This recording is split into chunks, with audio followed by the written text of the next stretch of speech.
Every club. Every day. The Global Sports Podcast Network. Hello and welcome back to the Daily Southampton, part of the Global Sports Podcast Network. My name is Greg Elliott, and today, joined by my good friend Oscar. How you doing, mate? Yeah, not too bad, thank you. Not what we predicted yesterday, although I feel like not a huge surprise as Wolves beat us. How you feeling, Oscar? Let's just get straight into it. I don't really understand what the club are trying to do at the moment. Like, I know lots of Saints fans are sort of feeling the same way. I think like we've gone. It's almost like they've tried to carbon copy what we did last year. We've sacked a manager that was fairly popular, appointed someone even worse, and then made all the fans think, oh, maybe we shouldn't have sacked him. And they've literally done the exact same thing twice. I don't understand how they managed to find someone to make us incredibly worse than we already were. But they've done it. Yeah, it's frustrating to say the least. It was definitely, I felt a turn in the atmosphere as well. And like from the moment the team sheets came out, it was like, oh, why are we going back to a back five? Yeah. And then, yeah, it's just what we're doing. There's still no strikers on the pitch. Just I don't get it when we spoke about the fact that it actually seemed to work. Like, surely a conversation must have been had, and I know we're not privy to everything, but a conversation must have been had in the group of first team staff saying that actually worked. Why don't we stick with that? Why are we changing back?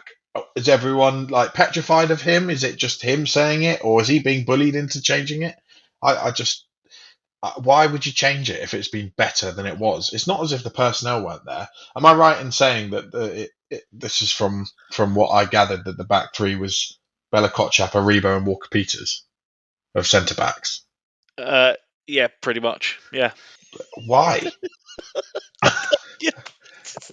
Just why? And you've got other players, and then Jack Stevens came on up front as well, supposedly. Yeah.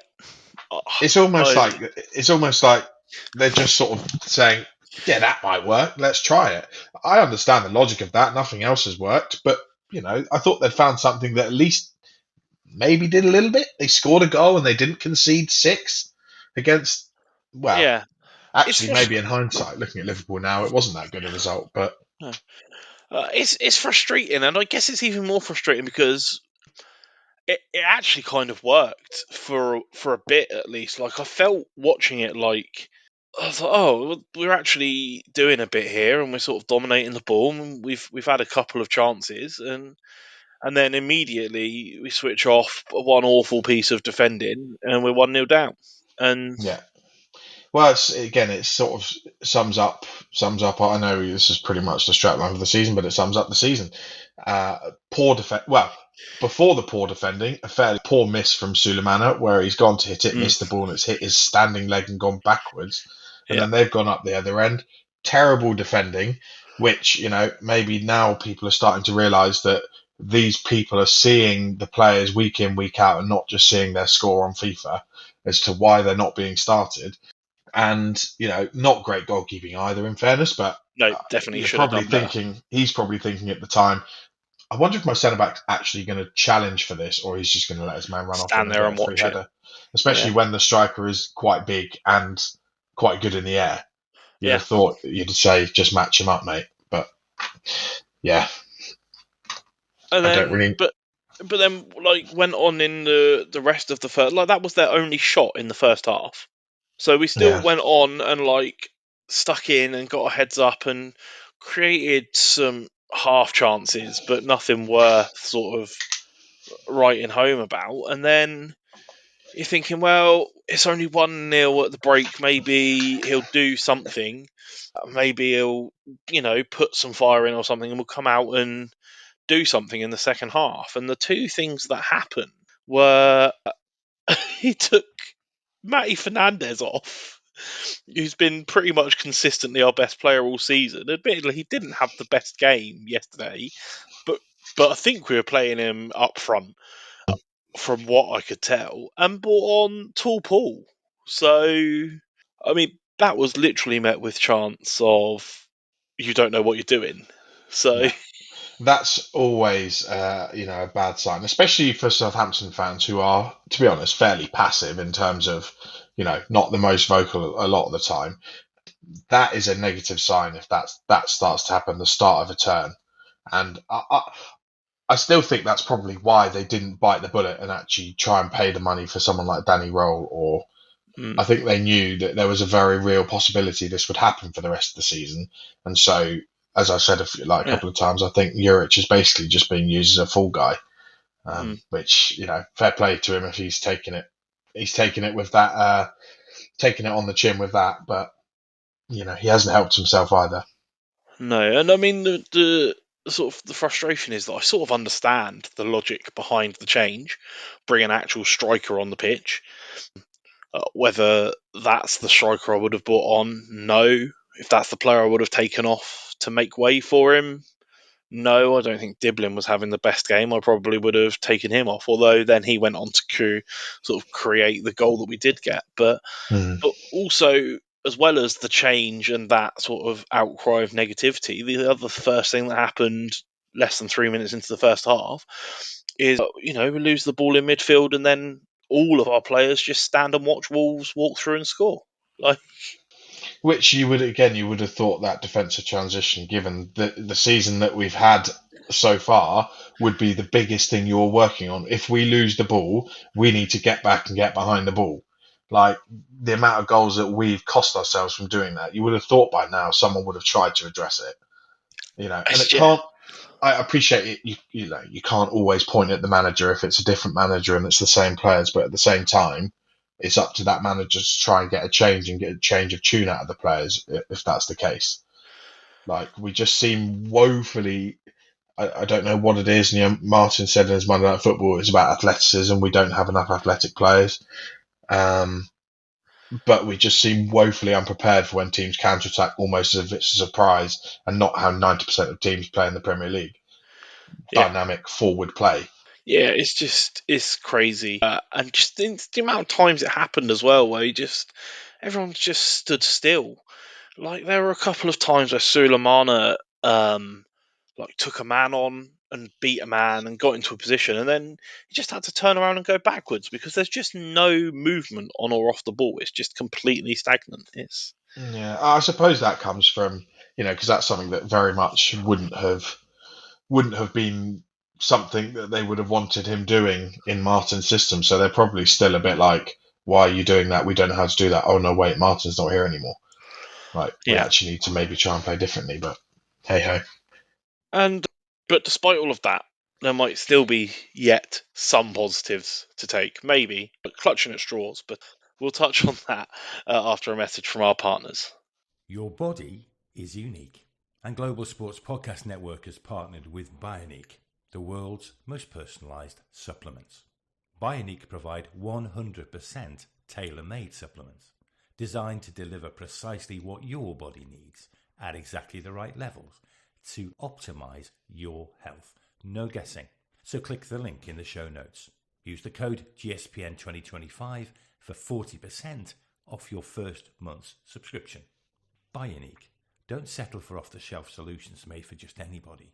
Get what's right for you right now. Okay, and we are back. So, yeah, as alluded to before the break, we got 28 minutes of Paul and Cameron Archer. And look, with both of them on the pitch and Tyler Diblin creating an opportunity, we got a goal. And, Paul might have tripped over the ball on its way into the net, but I did enjoy that. I when I saw the description of the goal before I even knew who it was, you said he's literally tripped over the ball and it's gone in. I said that sounds like a vintage Paul goal for his first one at St Mary's. But maybe it's a lesson to some of these managers that try and be too clever for their own good. If a striker is on the pitch, they are likely to score a goal because that's what they've been doing since they've been young. They've been young players. So they find themselves in the right place, and especially if someone is 7 foot tall.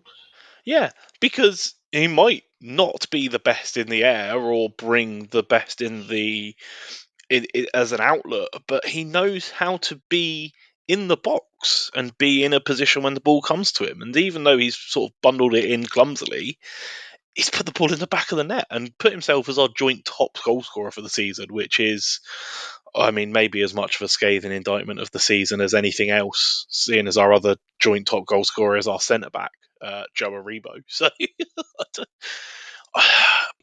yeah, at least he's in that position to score the goal.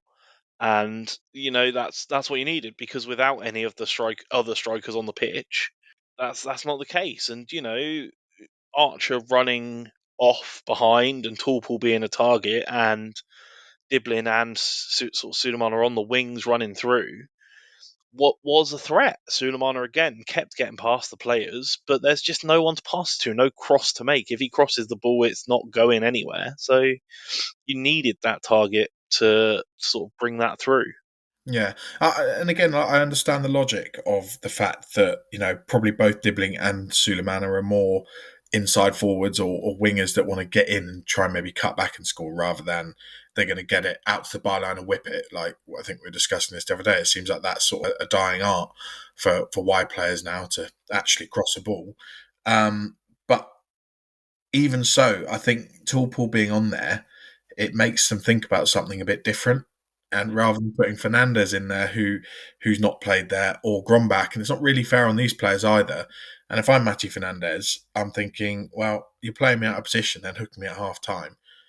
He's the player that I think we should be doing everything in our power we can to keep. Like, don't get me wrong, I don't think we will keep him for next year, but I'd be moving heaven and earth because he's got the right attitude as well that we will need next year. Yeah, 100%. 100%. And there are some other positives to take from it as well. I think Ugachugwu had a particularly good game. It seemed to really be him and Aribo who are really putting themselves about the pitch and like putting a shift in and trying. Which is interesting because I think that Aribo previously that wasn't necessarily his game, hard work and energy. So yeah, interesting. But yeah, I think they both had sort of quite a good game. Maybe he's thriving in his new position. Yeah, maybe. Yuki was an interesting one. I was a bit surprised to see his name on the sheet after what can only really be described as a bit of a gaffe last week. Was it a shock to you that he sort of maintained it? I don't know. Again, he seems like, I think there's a good player in there. I think he's been taken by, well, it looks like he's been taken by surprise as to quite what the jump that he's taken is. But again, another one that seems like he seems to be honest, works hard, has the right sort of personality that I think you'd want. I know there were comments that he made in an interview, but I think they were blown out of proportion. I think it's probably more just saying, I'm not focusing on anything, but let's actually try and survive first, or whatever. Like I say, I didn't see how he played, but there's enough attributes in there that make me think he's a player that we'd like to, that I think we should be looking at keeping next year. He's a new signing anyway, so why not let him find his feet? I actually think he had an all right game. The back, it being a back three, sort of freed him up to effectively play out on the wing rather than do anything defensive, and that kind of suits him. There were a few good balls out to him that he sort of managed to take down and fizz a few in. I'm pretty sure it's him that fizzed the one into Sulemana, that where he should have done better. And I think he actually managed to have what I believe was our first shot on target in, upsettingly, the 63rd minute. That's better than the last time we played Wolves. Yeah, that is true. But sort of, I sit in the northern end, right behind the warm up goal, and we always get there early because sort of sit with Murder Littleton and have some lunch there because it's easier to park and whatever. And we're watching the warm up, and they all. It was genuinely the worst shooting practice in a warm up I've ever seen. Manning's shot first and cleared the safety net with his first shot. And it didn't really get better from there. I think of the about 20 shots they took, 3 of them went in, one of which was Manning's second shot, which he did bury in the top corner, to be fair. And 4 of the balls cleared the safety net. So That probably indicates it wasn't going to be our day. It really set the tone. I'm sat there thinking, oh no, like it was just there's no way that doing that in a warm up can boost your confidence for shooting in the game, and that really sort of came to. But yeah, it's just frustrating. Again, like it's the same story. Put I think in what can be called a half decent performance and still come Yeah. away with nothing. I've seen quite a lot of people this weekend in particular, quite a lot of the pundits. I think Alex Crook mentioned it. I think Alfie House saying this is I think it was mainly Alfie House, this is one of the worst teams that's come to St Mary's this season. How on earth have we lost? Yeah. But again, it's because we can't score. And, this conversation has been going on from the beginning. Take out the bit that in the middle, we're terrible in both boxes, so it's always going to be a problem. Like, we're all right in the middle of them, but just in the boxes. Even then, we got overrun half the time. So yeah, well, okay, it's not much of a relatively okay compared to how we are in the boxes, should we say then? Because we can't finish and we can't defend, and that's always a recipe for disaster. So it doesn't matter if Pep Guardiola was running this team. I still think it would have been a tricky one to stay up. I think, which is more or less what Martin was trying to say, not to go back to him too much, but what he was saying on Monday Night Football is that he almost thought he would get the season because everyone knew what the situation was. But unfortunately, again, if you lose the fans, that's where you're gonna run into trouble. And that seems to be the route that Juric is heading down as well. Yeah, and I guess we'll touch on that and some of the chant hats, some of the decisions. But first, a message from our partners at Zencaster. Here at the Global Sports Podcast Network, we spent a lot of time selecting our delivery platform. Zencaster came out the clear winner. With 4K video recording from your phone and AI editing that automatically removes all those ums and ahs, it's super easy to start a podcast that sounds great and is delivered efficiently. If you're ready to tell your story, check out the link in the show description to learn more about Zencaster. Okay, yeah, so I want to carry on with that sort of train of thought and the jeers towards the manager as the sort of substitutions were made. Now, at half time, we touched on that at half time, it was strongly booed that Matty Fernandez was off. With you don't know what you're doing. Then there was a substitution after that where we took off Sugawara for Archer, and that got cheered and whooped. Then after that, Sulemana and Ugochukwu came off for Downs and Grombeck, which was met with mostly apathy at that point. No one still left there at that point. That's it. Well, and then Rebo came off and Stevens came on, which again was booed. So it did feel like a turn. There was definitely a very negative vibe, and it never felt like, even when the goal came and there was a bit of life in the crowd, it never felt like anyone actually thought we were getting anything from the game. I think the thing is, expectations are low. Let's be honest, and I think to credit like the fans, I don't go every week. You do yourself, and lots of these people go home and away every week, and they're still turning up. I don't. Obviously, we're as bad as the record shows, but we're not as bad as people are making us look for no apparent reason. Like I really don't understand. You can instill solidity and a bit of fight, and if we get beaten still, I think it will be accepted. But it's the baffling decisions, I think, that people just don't. It's almost like you're trying to be too smart for your own good, playing one centre back in a team that leaks goals. Yeah. Like when we have, they are available now. I mean, Harwood Bellis? Yeah, Harwood Bellis started. Yeah, he started. Okay. Yeah, so he started. I think he was sort of on the left of the centre back. Right. Okay. And yeah, Walker Peters with Aribo sort of floating slightly in front of the centre back, sort of as a second holding midfielder next to Ugochukwu. But does it need to be complicated? And we said, we spoke about it a bit last week. These players are low on confidence, so give them something they know how to do. They clearly don't know how to do this because they can't do it, and they've shown they can't.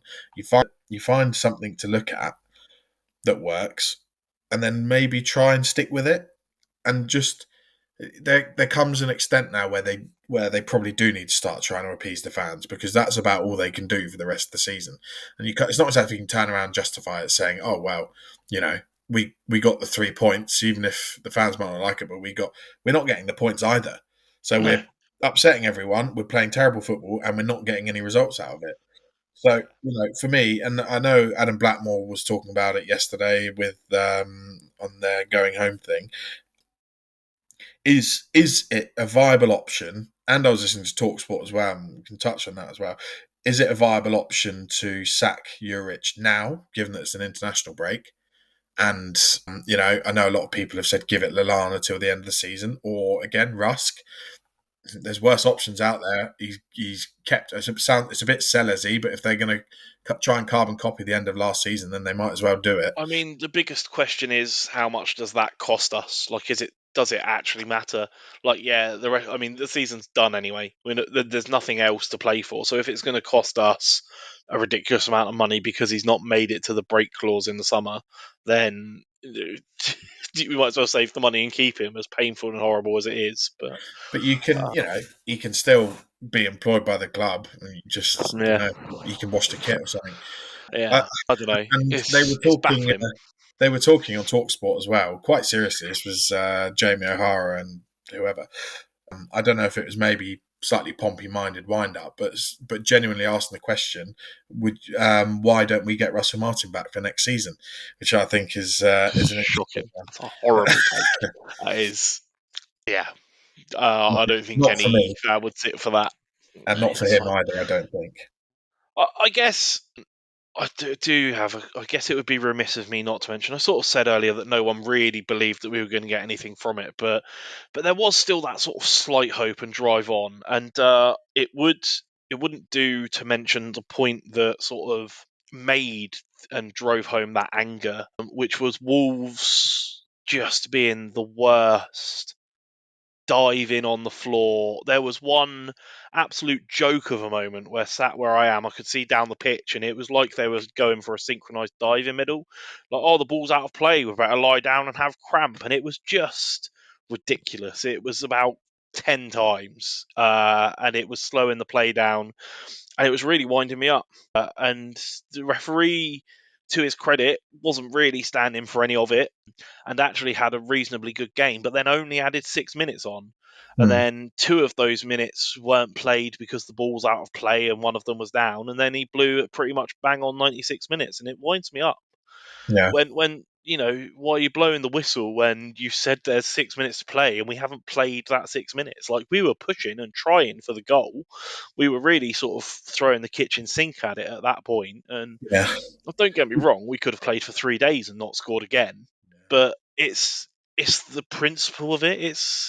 I agree. It's frustrating. It's one of those things that you look at, and if your team are doing it and it means you win the game, then it's the best thing ever. At times, certain things, maybe not throwing themselves around on the floor, but it's also something that's interesting. I was thinking about this the other day. I'm sure they said, and particularly, I know it's been quite a Martin-heavy episode, but I'm sure he said last season, we're going to make it so that we are horrible to play against. And things like that would have been part of that. We're going to wind everyone up, and we're going to, for about 20 minutes when Brereton Diaz got Shah sent off, I believed it.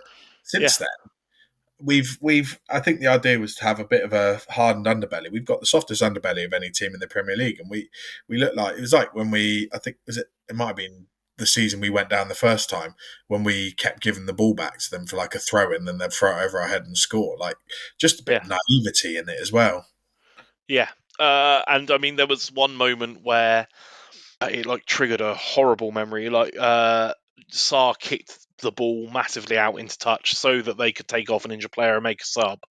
And I just had flashbacks to when someone did it the other year and Shea Adams decided to pass them the ball back. And I was at least pleased to see that we didn't do that. This time we just played through and tried to get the goal back. And like, it was frustrating because, it's easy to sit here afterwards and say, oh, no one believed, but there was definitely willing on and cheering, and if we were pushing for it, and I genuinely don't think it would have come, but it's Well, I genuinely, with my prediction, I actually thought we would win that game. What better opportunity are we going to have to win for the rest of the season? Genuinely, Leicester away is surely the only fixture left on the cards that's even for a remotely win. doable. Can we get some points on the board?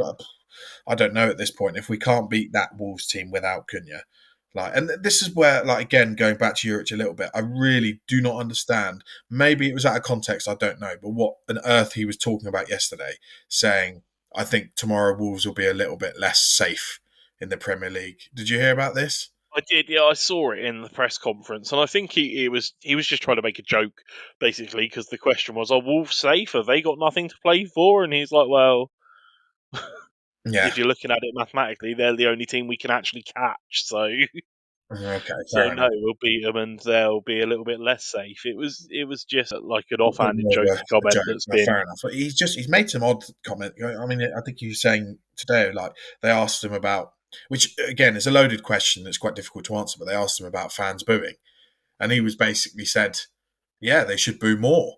They should, they've been really patient. They should boo more." That's an interesting way to go down. I think it's just like acceptance that he knows that it's Tosh that we've been watching for the longest time. There's obviously things he sees in the team that frustrates him as well, and you can tell that by the way he tries to change it. But his decisions also just balmy. It just doesn't make sense. And I'm sure that there's an argument to be had that obviously he's the one that gets paid to make these decisions, and then bringing Toolpool on at half time got booed, but he did score the goal. So yeah, I mean it's true, but at the same time, bring a striker on who scores a goal. I don't necessarily know that it takes a tactical genius to work that out. And let's be honest, does it take a tactical genius to get a striker on the pitch at any point? There you go. Well, exactly. Let's be honest, we've not exactly been gifted with brilliant strikers for the last few years. So, and for the ones we have had, finishing's never been their forte. No. Since Danny Ings, really. Yeah. Well, it's honestly, it was a pretty grim day out at St Mary's, and I mostly left angry, which wasn't helped by the fact that because we sort of gave ourselves a chance and stuck in with the goal and tried to get something back. The traffic on the way home was the worst it's been all season because there were still people in the stadium watching it. So yeah, it was not great, but we've got plenty of time for the circle of optimism to kick in now. We've got an international break, and we'll see how we get on. We're up Crystal Palace up next, and a night at St Mary's under the lights. I'm sure that by the time we're doing the preview for that episode, I'll be bouncing and calling for a 4-0 win again or something. But yeah, maybe. Hopefully, Mateta's still injured. Yeah, I don't know. I don't know if I'm bold enough to feel like that at the moment. So, that is just about all we've got time for tonight. So, let us know in the comments. Do you think we've got a chance of getting any more points this season? Oscar, thank you for joining me. Thank you everyone for listening. Give us a shout out on the socials. We're on Twitter, Facebook, Blue Sky, TikTok, YouTube, on the GSPN, everywhere. And until then, we will be back tomorrow. Every club, every day. The Global Sports Podcast Network.